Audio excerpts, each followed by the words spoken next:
Have you ever felt exhausted? Not from doing too much, but just from second guessing yourself?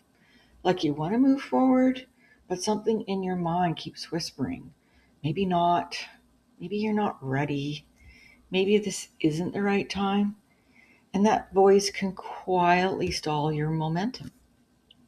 And over time, it just becomes increasingly tiring.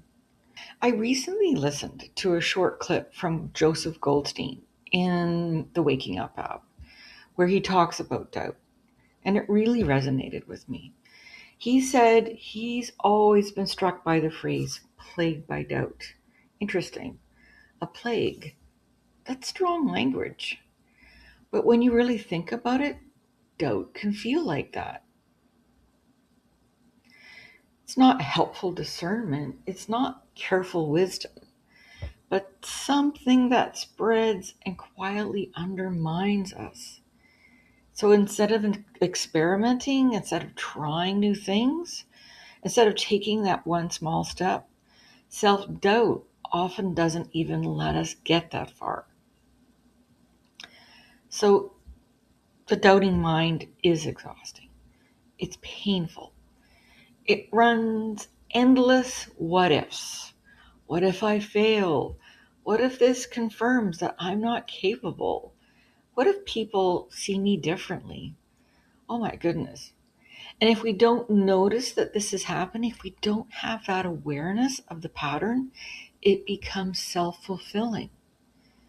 So we resist, we hesitate, we avoid, we tell ourselves we're being careful. And then that lack of movement seems to confirm the doubt, like a self fulfilling prophecy. That's proof, the mind says. See, you weren't ready. And that closes the loop. So here's the part that feels especially relevant for the women that I work with. Doubt often masquerades itself as wisdom. It sounds thoughtful, it sounds mature and responsible. I just need more clarity. I'm weighing my options. I'm being realistic. And sometimes that's true, but sometimes it's fear in a very convincing costume. Goldstein talks about how important it is to see doubt as it arises in the mind, because it's possible to not be seduced by it, to not suppress it, to not fight it, but to recognize, oh, doubt is here. And that small moment of awareness changes everything. Sometimes self doubt is rooted in something even deeper, a subtle or not so subtle feeling of unworthiness. So that sense of maybe I'm not enough, maybe that ship has sailed, maybe I've missed my moment, maybe I don't have real value anymore. Oh, but Goldstein mentions that this feeling isn't uncommon in our Western culture. And what's striking is that in Tibetan culture, when people express feelings of worthlessness to the Dalai Lama, he reportedly found it almost incomprehensible. The idea that someone would believe that they had no value, he considered that absolutely wrong.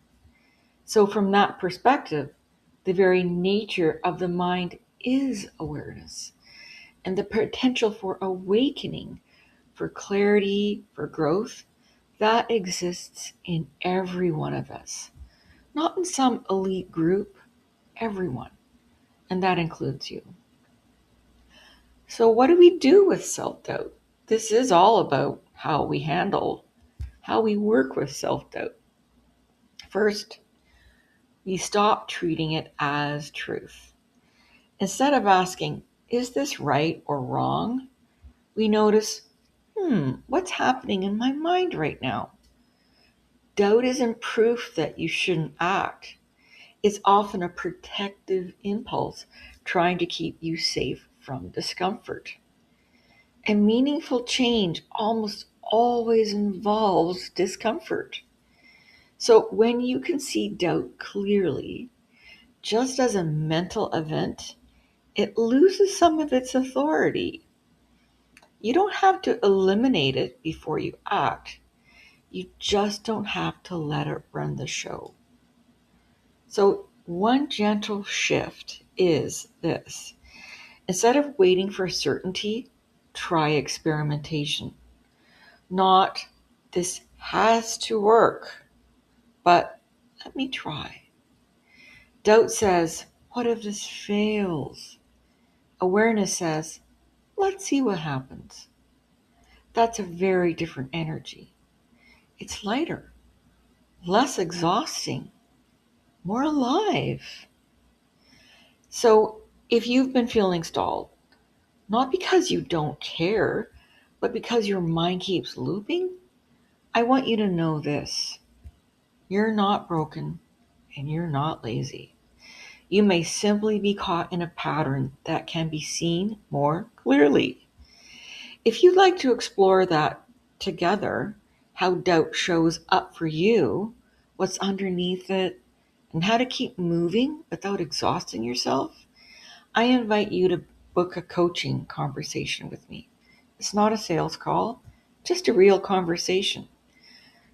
Most of my work happens in small group coaching spaces, including my program, A Guide to Sticking to Your Plan for Real this time, because there's something powerful about realizing you're not the only one navigating this. You'll find links below, including the short clip from Joseph Goldstein that inspired this reflection.